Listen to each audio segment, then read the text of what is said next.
bonjour à tous. Moi, avant de rentrer dans les textes des participants et des participantes, j'ai repris on m'avait demandé d'écrire une petite intro, juste pour vous ramener dans l'esprit de ce qui s'est passé en 2021, à l'initiative de Geneviève. Magnifique projet, parce qu'en fait, ça tombe pendant le confinement. Et moi, je n'avais jamais eu... Elle vient m'appeler à un moment où on était en grande réflexion sur la manière dont étaient traités les artistes et aussi comment le confinement est venu mettre un vrai frein à notre activité. Moi, j'avais jamais vu un soin comme ça apporté à un début de projet. On s'est réunis, enfin, on avait le temps aussi, mais on s'est réunis beaucoup. Et puis surtout, ça s'est fait en plusieurs temps, et même si le projet n'avait pas été accepté, il y a eu des fonds propres aussi, il y a eu une énergie de dingue. On a pu rencontrer par Zoom les bibliothécaires, se demander quel public. Enfin, il y a eu beaucoup de réunions en amont pour que ça ait du sens et puis que ça puisse être mené. Et c'est vrai que j'ai embarqué, et puis après les amis d'Elsa m'ont réembarqué. Donc juste vous dire ceci sur ce qu'on essaye de faire avec les personnes aussi. Entrer en langue de poésie, c'est d'abord apprendre à dire « je » avec authenticité. On va sortir du silence, on va sortir de la page blanche, on va parler d'un lieu autre que celui de la raison. Qu'est-ce qui picote dans mes jambes? Qu'est-ce qui bouillonne dans mon ventre? Qu'est-ce qui crépite dans mon cœur? On se reconnecte à son corps, à ses sens et à son souffle. On se décrit avec des images. On ose l'auto-louange pour s'éloigner de la présentation scolaire. On lit à haute voix pour faire résonner cette voix si souvent mise sous cloche. Il n'est pas question d'impudeur, mais de partage, de musique du moi et de musique des mots. Et quand les personnes acceptent cette confiance, on travaille à plein d'invitations. Enfin, en tout cas, moi, c'était des exercices simples sur la question du jeu. Et puis, on est allé vers le nous. Et le fait de voir les personnes sur des cycles plus longs a permis ceci. Et donc, moi, j'ai repris ce grand nous et le passage du jeu au nous et à la question un peu plus politique. Et voilà ce que...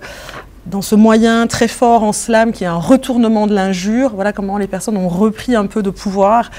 Il y avait donc dans ces ateliers-là, dans cette première salve, nous les fouteuses, nous les fêlées, nous les cougars, nous les sorcières, nous les gogoles, nous les fragiles, nous les salopes, nous les non-essentielles, nous les migrantes, nous les grosses, nous les coincées, nous les émotives, nous les arabes, nous les filles faciles, nous les cas, nous les abîmées, nous les femmes qui pensent trop, nous les Miss Peggy, nous les sales lesbiennes, nous les négresses, nous les célibataires. Il y avait toutes ces personnes-là, puisque c'était ça l'idée, c'était de parler des diversités, des différences, des discriminations, et peut-être redire ceci quand même, sur ce qu'on a fait aussi. Dans ces ateliers, tout est question de générosité et de présence à l'autre. Nos textes sont des cadeaux. Ils permettent à ceux qui les reçoivent, les lisent, les écoutent, de voyager en territoire poétique.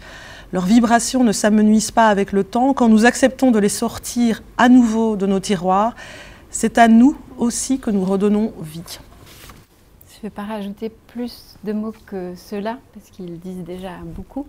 Mais juste par rapport au fait qu'on est dans le cadre de la fureur d'écrire et de lire, ou juste de lire, mais on peut la renommer écrire et lire, et que le thème c'est le mouvement et la vitesse. En fait, l'atelier d'écriture, l'atelier de slam, c'est vraiment un espace où on se remet en mouvement à travers les mots, à travers les images, à travers le partage, et c'est un lieu précieux. Et donc à l'inverse de la vitesse, c'est plutôt un lieu où on prend le temps. On prend le temps du partage, de l'écoute, de la rencontre. Voilà. On y va? Tu veux commencer? Ah oui, c'est comme tu veux. Allez, on va commencer. Tu te souviens, nous étions enfants et nous t'aimions tant, au point de t'inviter dans nos jeux. Police, bandit, le loup, chat perché, touche-touche. Tu te souviens des jeux qui touchent, toucher la peau, toucher le cœur? Que serions-nous sans ta douceur? Douceur? La douceur n'est pas toujours le chemin que tu prends. Parfois, avec les mots, tu touches comme on frappe. Alors tu nous lamines, tu nous écrases, tu nous haches. Hacher la tête, hacher le cœur, hacher le ventre, hacher l'esprit, hacher l'âme. Quoi? Qu'est-ce que tu dis? Parfois, nous avons besoin d'être secoués pour être touchés. Tu as peut-être raison. Toucher la peau, toucher le cœur. Qui serions-nous si nous ne pouvions nous toucher? C'est un texte de Ria Carbonèse.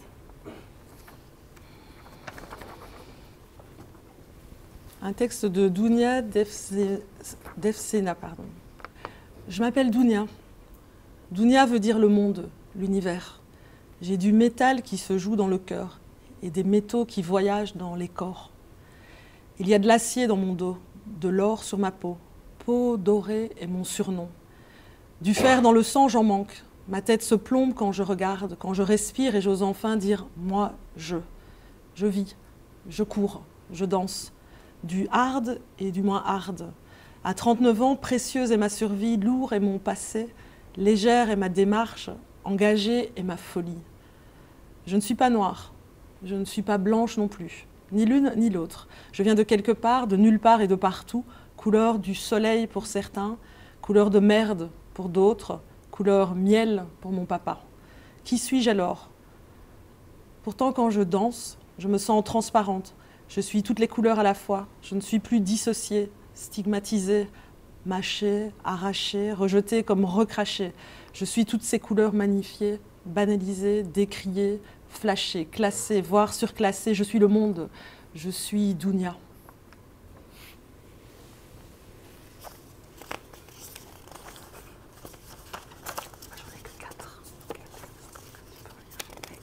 Je choisis en écho. Un texte de Sonia Gzir. Brune, brune comme toi, comme ta peau. C'est ce qu'il voit, c'est ce qu'elle voit. Brune, brunie, bronzée, basanée, brrr. Brune qui est là. Brune, qui est là? Là-dessous, sous la peau. Do you understand what is really inside my skin? Brune, bruine, brune qui est une et au-delà.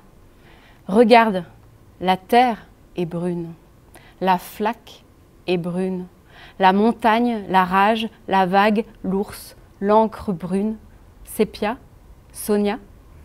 Brune, brutale, leur question te bouscule et cette question presque immédiate qui te renvoie, qui te remballe à la terre de tes ancêtres. Lesquels?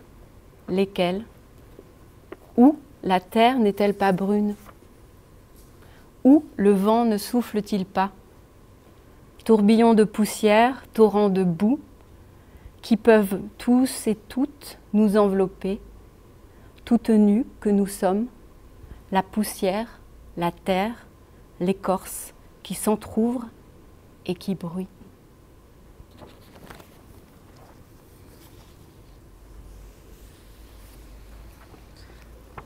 Texte de Claire Hennebert. Les mots, c'est du partage. Les mots, c'est de la rencontre. Les mots, c'est des amis. Les mots qui sauvent, les mots suaves, les mots goûtus, les mots couillus. Du bout des lèvres ou à pleine brassée, c'est du miel scintillant, du soleil en bouche, les mots éclairent, embellissent, feu d'artifice. Sur la piste de l'imaginaire, les mots dansent, mènent la cadence jusqu'à la transe.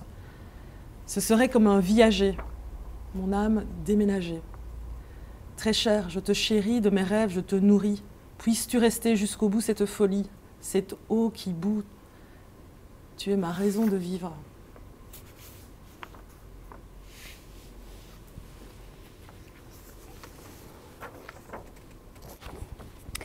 Il rejette son enfant et le laisse affronter seul les méchants. Je lui offre des lunettes. Il se moque de ce garçon différent qui aime faire les choses en dansant. Je lui offre des lunettes. Il insulte la fille habillée, trop court, trop serrée, pas assez. Je lui offre des lunettes. Il se bat contre les réfugiés qui prennent son travail et envahissent son quartier. Je lui offre des lunettes. Il jette son mégot à terre, clame que l'écologie n'en a rien à faire. Je lui offre des lunettes. Il frappe sa femme, la rue de coups pour en venir à bout. Je lui offre des lunettes. Il se cache derrière son anonymat et insulte sans qu'on le voie. Je lui offre des lunettes. Il la regarde, il s'approche, sa haine dégoulinant de ses poches. Je lui offre des lunettes. Je lui offre des lunettes avant qu'il ne soit trop tard. Je lui offre des lunettes avant d'être plongé dans le noir. Je lui offre des lunettes pour qu'il retrouve la vue et qu'en un coup de dioptrie, il puisse enfin voir la beauté de la vie. C'est un texte de Anaïs Fourneau.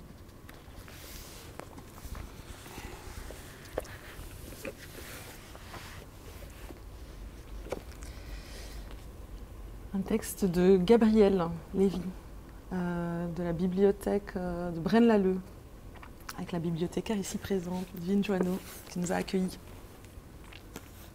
C'est un texte qui s'appelle « Papy, c'est moi ». Bonjour, vous venez m'apporter à manger? Non, papy, c'est moi, Gabrielle. Ah oui, vous êtes le jardinier? Attendez que j'aille me changer. Non, non, papy, c'est moi. C'est ton petit-fils, Gabriel.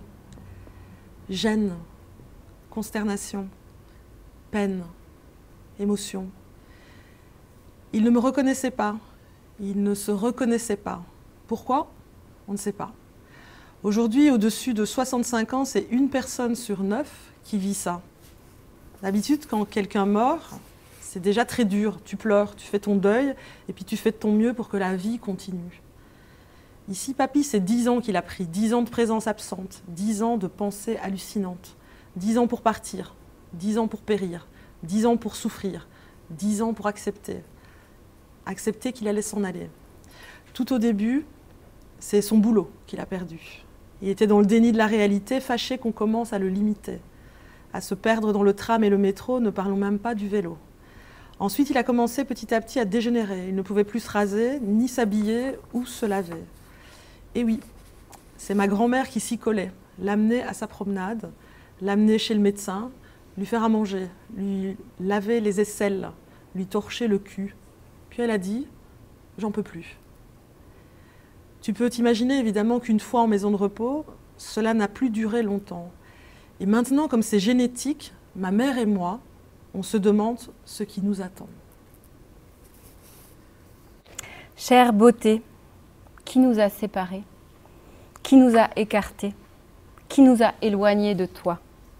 Chère beauté, pourquoi devons-nous courir dans des lieux précis pour te voir, te chercher, te retrouver? Chère beauté, il nous faut acheter un billet d'entrée pour t'admirer dans les musées. Il nous faut participer à des ateliers pour t'entendre t'exprimer. Qui t'a maquillé? Qui t'a modelé? Qui t'a sculpté? Qui t'a uniformisé? Qui t'a laissé anonyme dans les rues? Chère beauté, nous sommes fatigués de te liker. Sur nos écrans, ton visage est à l'image d'un amour-propre démesuré. Chère beauté, déshabille-toi vite. Montre-nous ta fragilité, ta nudité, ta vraie nature. Ne sois plus aussi farouche.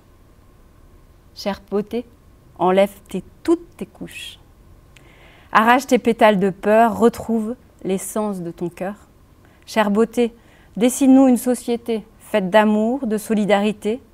Accouche de ta singularité. Donne naissance à la diversité.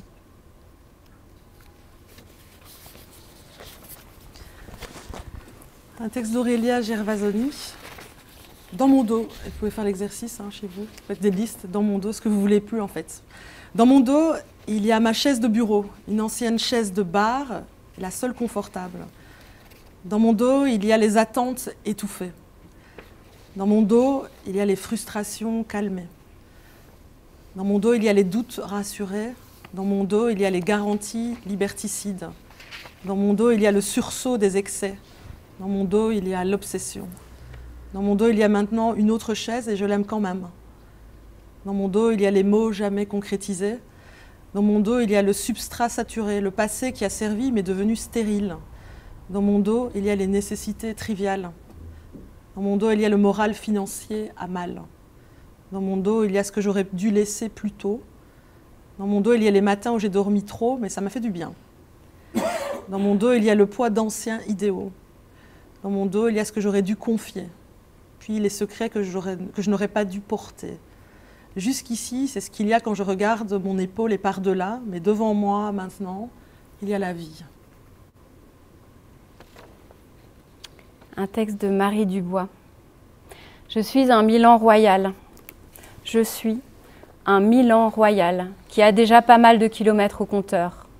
Je suis un Milan royal d'au moins 1000 ans, qui a englouti mer et océan, qui n'a pas perdu le cap, même déplumé, tornade, tsunami, tremblement de terre, le cap. J'ai toujours tenu le cap, j'ai cherché beaucoup et trouvé toujours ma nourriture, mes compagnons boussoles, mes aires de repos. Je suis un Milan royal, oui j'ai bien dit royal. Je suis la reine des airs, la reine des déserts, la reine des forêts et des champs, la reine qui tient ou lâche ses rênes, quand je sens que c'est bon, pour ne pas me perdre, mais surtout pour trouver les chemins de traverse qui m'emmènent dans ces grandes étendues où je peux déployer mes ailes, les faire sécher au vent et aux rayons du soleil. Dans ces moments-là, je ne dois même plus chercher ma nourriture, elle vient à moi. Je suis un Milan royal, un grand Milan royal. Mes yeux sont vifs et mes plumes, parfois ébouriffées, brillent et en vol laissent le vent s'y frotter pour me porter toujours plus loin. Un texte de Veronica Delicata. Vous imaginez une petite coupole là au milieu et en fait tout le monde voit la même chose, mais chaque personne va projeter quelque chose dans cette petite coupole et voici ce qu'elle a vu. Elle a parlé, pas une petite coupelle, pardon. Dans ma coupelle, il y a de toi, il y a de moi, il y a des autres. Des plaisirs sucrés et des plaisirs salés. Des douceurs et des fruits secs, des lumières et des étoiles, des étincelles et des bougies. Dans ma coupelle, il y a de toi, il y a de moi, il y a des autres. Des gestes sensuels et des mots doux. Des caresses et des baisers, des mains entrelacées. Dans ma coupelle, j'ai déposé le ciel et l'orage. Alors, je vais vous lire un texte collectif écrit par Eliette, Fatia, Mario, Bernadette et Hassan qui étaient en formation à lire et écrire à Nivelles. Si j'étais une montagne, je toucherais le ciel. Si j'étais un sac, j'enfermerais toute la misère du monde. Si j'étais une bobine de fil, je réparerais les coutures des vêtements, les cœurs brisés, les injustices. Si j'étais une clé, j'ouvrirais toutes les portes des châteaux, les portes des cœurs dans la souffrance, j'ouvrirais les portes des zoos et je libérerais les animaux. Si j'étais des ciseaux, je couperais les frontières entre les pays. Je couperais les fils de nos empêchements.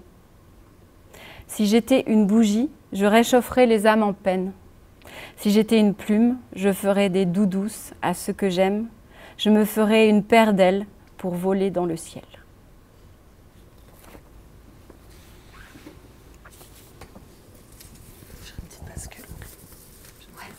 Vous avez proposé aussi, moi je viens aujourd'hui avec ma casquette de poétesse nationale et on a fait cette proposition aussi d'entrer aussi dans nos textes, de vous partager aussi nos textes parce que c'est aussi de là qu'on travaille, on a cette belle articulation entre accompagner les gens dans leur écriture, ouvrir des espaces d'expression et puis nous, on travaille notre pratique artistique et en fait il y a quelque chose qui communique, qui se nourrit, qui irrigue.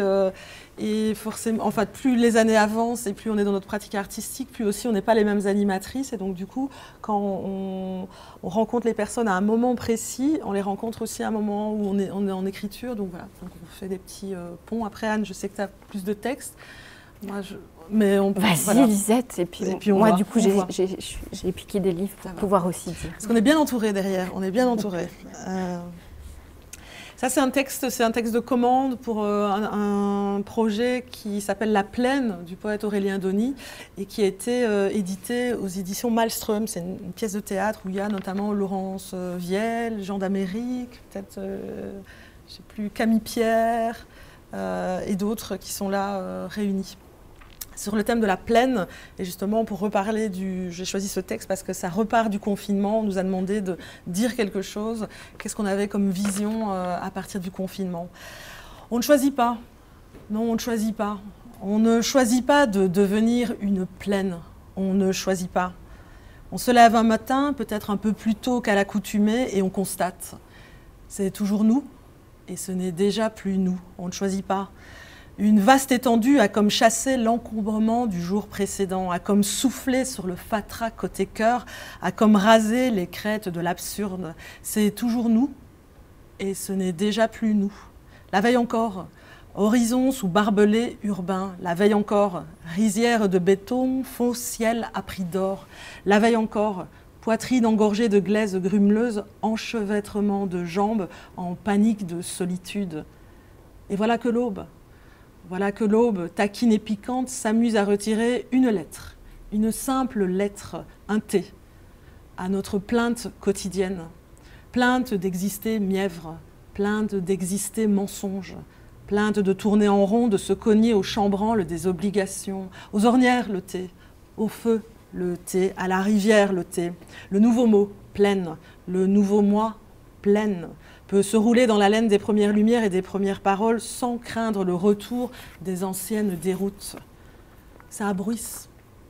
Ça abruisse en dedans, ça irrigue les songes spartiates, ça craquelle, ça craque, ça éclot. C'est ainsi lorsque l'on devient plaine. Et vos visages me rappellent qu'on ne se métamorphose pas sans faire peur à nos voisins de plaisir. Et vos visages me rappellent que le glissement d'une sonorité à une autre n'est pas juste un jeu, me rappellent que se déplacer vers un territoire plus fertile reste une fronde, me rappelle que la frontière entre l'affront et l'offrande est très troublante. Mais je veux vous dire qu'il ne faut pas avoir peur des personnes qui deviennent des plaines. Nous ne nous sentons pas tristes, nous ne nous sentons pas étranges, nous sommes tapis rouges déroulés vers des réponses aux actions de pacotille, nous sommes tartans tendres sous les pas titubants d'enfants trop sages, nous sommes paysages palpitants après le scalp, nous sommes. C'est ainsi lorsque l'on devient pleine. Ça fracture en dedans, ça refuse l'absence d'utopie, ça refuse l'absence de cris, de parti pris, ça refuse les monticules de limon stérile et les plaies inutiles, ça refuse l'absence de gros crachats à la face de l'immonde, ça refuse l'engoncement, ça refuse les douves et les barricades en bakélite, ça refuse l'absence d'animaux libres et l'absence de délicatesse et l'absence de promesses sincères pour la jeunesse, ça refuse. C'est ainsi lorsque l'on devient pleine. Entendez. Entendez l'appel de la terre grattée jusqu'à la moelle de la déraison, entendez. Entendez l'appel de cette passion revêche qui danse à reculons de toute compromission, entendez. Entendez l'appel des fougères et de la pluie, entendez l'appel des chardonnerets. Oui, entendez l'appel de ces oiseaux, petits cow-boys du festin roi, petits cow-boys du calme plat, entendez. Parce que c'est ainsi lorsque l'on devient pleine.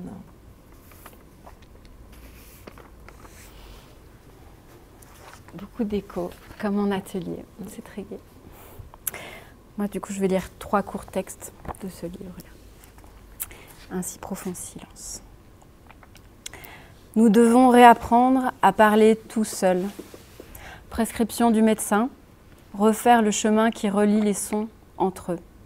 Traverser les intervalles entre les lettres, articuler sans peur du gouffre, les interstices entre les mots. Nous avons perdu la voix à force de vivre comme ça, à force d'être loin, à force d'adaptation. Nous avons perdu la voix, le son qu'elle faisait, nous ne nous en souvenons plus. Nos voix absentes, nous sommes devenus des fantômes errants dans nos appartements. Reprendre corps, pas comme cette chaise ou cette table gentiment posée là, plutôt comme la cafetière qui chante lorsque le café lui remonte dans le corps en un glouglou joyeux.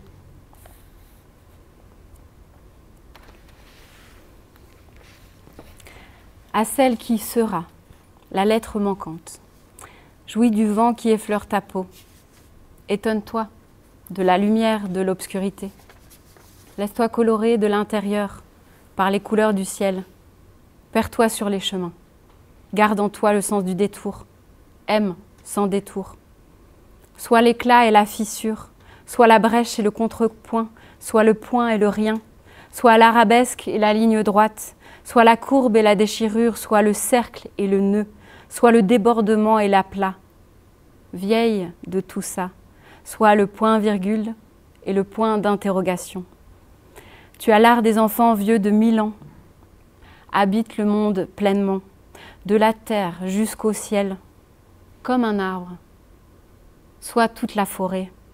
Toi ours, toi petit rouge-gorge, toi tigre sauvage, toi fourmi, toi hibou, toi serpent, toi ermite, toi ogresse, toi princesse ensorcelée, toi voyageuse égarée, toi poétesse, toi folle, illuminée. 4h35, dans la maison d'à côté, un homme ronfle tranquillement. Dans la rue un peu plus loin, le boulanger pétrit son pain. Dans le jardin, le merle chante. À l'autre bout du monde, deux amants font l'amour torridement, pendant que l'orage gronde et que, pas loin de là, un autre se cache avec sa famille dans une cave pour échapper aux bombes.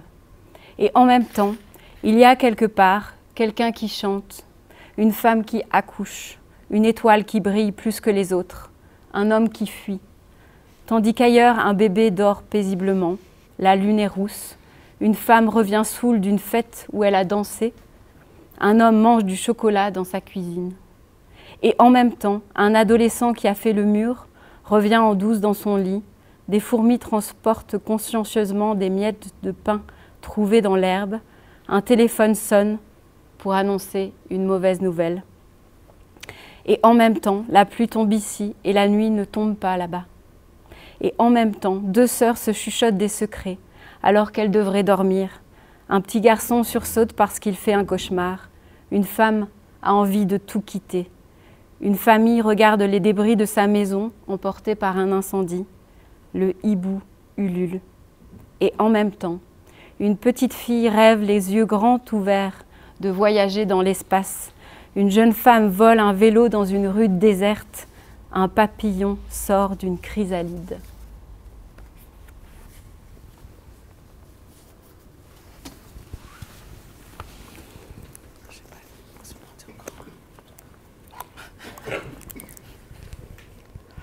Je ne me souviens pas à quel âge j'ai commencé à avoir honte de la promiscuité dans laquelle nous vivions. Honte. Honte de la cité, honte. Honte du béton répétitif. Honte des motifs tracés par la carie sur l'incisive du petit ami. J'ai grandi dans la honte. Je me suis mise à parler de cage à poules et de boîte à sardines. Et j'ai écrit le mot asphyxie, en grand, en gras, sur l'avant-dernière page de mon précis de grammaire française. J'aurais dû pourrir sur place dans cette cité. Mais je fus sauvée par mes lectures et le palais des livres. Oui, le palais des livres, c'est ainsi que j'appelais l'intérieur de notre appartement. 60 mètres carrés. 2 adultes lorsque mon père ne courait pas les bars ou le monde. Une fratrie nombreuse dont on m'a longtemps assuré que j'étais l'aînée et 3 bibliothèques. Des centaines et des centaines de livres comme des centaines et des centaines de déchirures dans le plastique d'un sac bon marché noué autour de nos têtes. Nous nous étouffions sur plusieurs générations dans cette cité, mais de cela, on ne parlait jamais. 3 bibliothèques. Bibliothèque numéro 1. Des dos roses, des dos verts, des dos roses et verts. Rien de quoi rassasier l'enfant ogresse avec des dos si menus. Next. Bibliothèque numéro 2. Celle où les oiseaux se cachent pour mourir. Décor pour l'ego, pour se convaincre, pour rappeler à chaque personne qui s'affale dans le canapé en sky que l'on n'a rien à faire dans un logement social, que l'on est juste là de passage. Next. Bibliothèque numéro 3, où poussent les fleurs du mal. Attendre. Attendre que les parents partent en vadrouille. Attendre. Mauvaises herbes parmi les mauvaises herbes. Attendre. Chambre des parents. Fouiner. Armoire des parents. Fouiner. Édition de luxe du Kama Sutra, manuel de sexualité, revue pornographique, fouiné. Vent qui souffle les petites culottes, vent qui souffle les petites culottes, vent, petite culotte, miroir, miroir. à quoi ressemble mon sexe? Miroir, miroir, serais-je un jour assez souple pour devenir cette acrobate nue? Je veux jouer à toutes les caresses, apprendre, saliver, lire, lire, lire, encore lire et me transformer. Devenir balançoire, devenir serpent, devenir roseau, devenir grenouille, missionnaire, oui, même missionnaire. Et capturer cet instant où la honte se fracasse à l'orgasme et balayer les interdits, interdits, interdits, interdits d'interdire d'aimer, de désirer, de fantasmer, de s'attacher, de s'enticher, de se sentir surexister, goûter, toucher, se caresser, culotte trempée, se caresser, lèvres gonflées. Que la beauté des images s'agite autour de moi, danse, danse pour moi Kamasutra. Transpiration, texture, puissance du ventre, Kamasutra, Kamasutra, émotion, vibration, respiration, rime, rythme, Kamasutra, Kamasutra, danse, danse pour moi, poésie. Je récupère ce texte qui est sur mon téléphone, heureusement. Je ne suis pas habituée, mais je vais essayer. Voilà. D'où tu viens? Elle m'a dit d'où tu viens. D'où tu viens? Elle m'a dit d'où tu viens. D'où tu viens? De la diagonale du vide. De la diagonale du vide. De la diagonale du vide. C'est beau, elle m'a dit. C'est beau. C'est beau, elle m'a dit. C'est beau. Tous les enfants de France ont appris ça. C'est comme ça qu'on dit dans mon pays. Parce que les vaches, ça compte pas. Parce que les chênes, les châtaigniers, les hêtres, les charmes, les saules, ça compte pas. Parce que les rivières et les lacs et les souvenirs des enfants se baignant, ça compte pas. Parce que les morts et les chagrins qu'on laisse avec, ça compte pas. Parce que les chemins parsemés de murs et d'ail des ours et de champignons, ça compte pas. Parce que les départs, les au revoir, les déracinements, ça compte pas. Parce que les enfants qui observent les salamandres dans les ruisseaux, ça compte pas. Parce que les villages qui ont plus d'habitants l'été que le reste de l'année, ça compte pas. Parce que le silence, ça compte pas. Parce que la A20, la M145 et la D28, ça compte pas. Quand c'est gratuit, ça compte pas. Tous les enfants de France ont appris ça. Ailleurs, c'est meilleur qu'ici. Ailleurs, c'est meilleur qu'ici. Ailleurs, c'est meilleur qu'ici.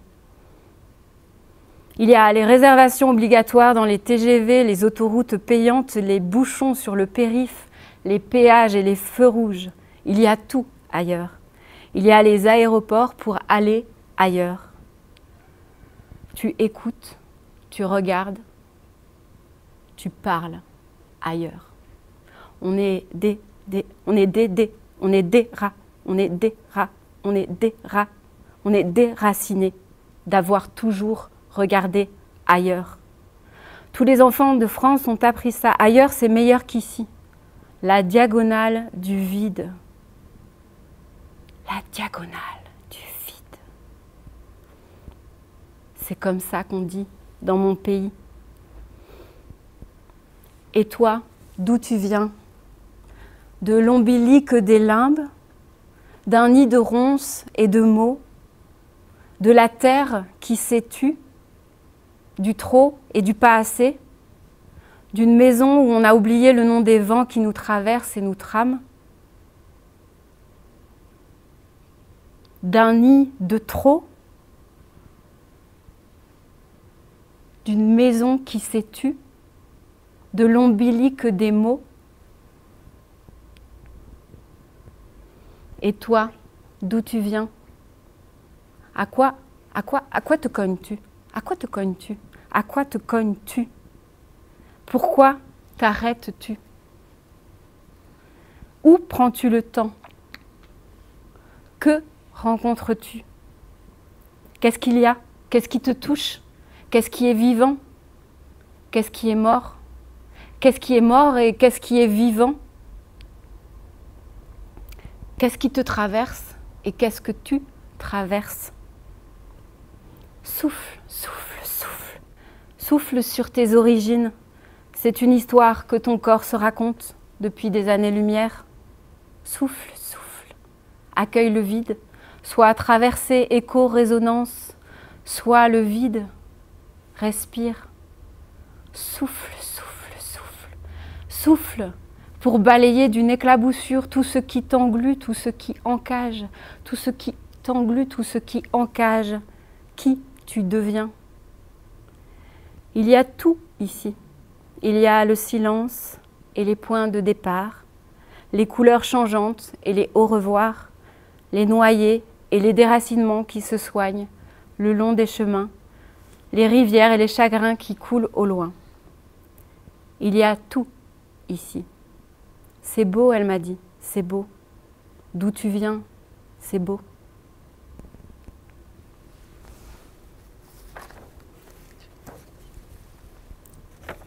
Tu diras un truc après.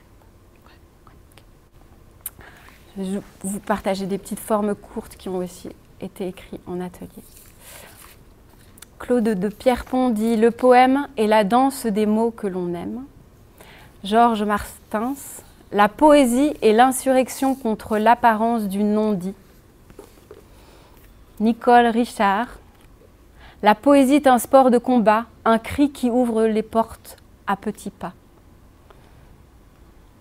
Et Juliette Van Poetes écrit « Nous ravalerons nos peines en lisant des lettres aux jeunes poétesses, car la vie, car l'amour qu'elles contiennent sont nos élixirs éternels. Ils essaieront de nous anéantir par leur écran de fumée, nous rougirons de plaisir. Nous rirons à gorge ouverte au vent du changement. Dis, tu nous entends ?» Et pour finir, une invitation de Anaïs Fourneau. « Vas-y, prends un disque et monte le son. Tu entends son invitation ? Écoute les mots, écoute les cris. Prends une feuille et à ton tour écris. Attention, ne pense pas à être légitime ici, point de limitation, d'intimidation, ni même de notation, point de discrimination. Aujourd'hui, seul compte la rime, et qu'importe qu'elle soit minime, vas-y, c'est à ton tour, écris. »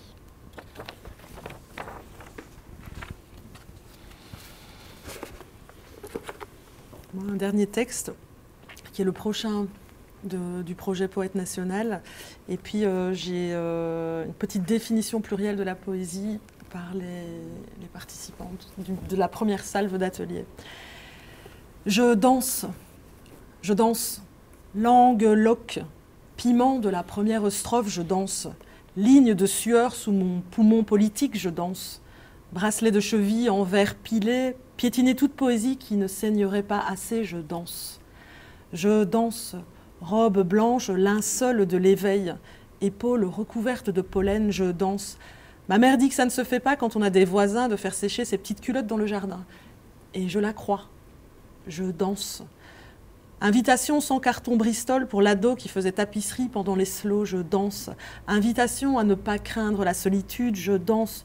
Tu apprendras que beaucoup jouent à être ensemble le temps d'une salve ou d'une vie. Je danse. Privilège des deux jambes. Intérieur cuisse irrité. Me cogne les mollets à mon canapé bon marché, éclat de rire de ma fille. Rêve que mes parents ne se marchent plus sur les pieds pour leur dernier tour de piste. Je danse. Et les pans qui bataillent en moi, et les plumes, et la frime, et la séduction facile, et le claquage du grand écart entre le jour et la nuit, je danse. Cœur plaquant sous les matières synthétiques, je danse. Je danse, je danse. Sexe nu sur ton visage, je danse. Époque révolue de la honte, cavalière, je danse. Sexe nu sur ton visage, ta bouche, mes lèvres, horizon moite, nouvelle perspective, je danse, je danse. Tu ne me bois pas, tu me vois. Et ces mots. À la fin de chaque atelier, moi je demande à toutes les personnes de repartir avec un seul mot, et ça nous redonne, si vous faites vous entrez en atelier, vous demandez c'est quoi la poésie, vous allez voir que la moitié, surtout en école, la moitié vont dire la rime, et après l'atelier, on repose la même question, un mot, si quelqu'un entre ici, pour vous c'est quoi la poésie, c'est quoi le slam, et voilà ce que ça donne. Ouverture. Peut-être tu veux lire Allez. On lit à deux. Regarde, chaque fois, et puis ça tourne ici. Ça marche. Okay. Ouverture. Communauté. Bienveillance. Partage. Inspiration. Respiration. Tendresse. Fertilité. Porosité. Énergie. Poésie. Pulsation. Vitamine. Découverte. Force. Puissance. Waouh. Encore. Découverte. Mouvement. Inspiré. Silence. Battement. Partage. Zinzoli. Implosion. Audace. Bouillonnant. Vrai. Soleil. Vertige. Sincérité. Sororité. Empathie. Intensité. Authenticité. Légitimité. Amusement. Jaillissement. Brassage. Communauté. Héritage. Montée. Rigoler. Lumière. Silence. Éclatement. Partage. Émotion. Profondeur. Contraste. Générosité. Élévation. Passion. Appartenance. Passage. Merci. Gratitude. Initiation. Enracinement. Renforcement. Beauté. Refuge. Espoir. Demain. Humour. Merci. Merci. Merci.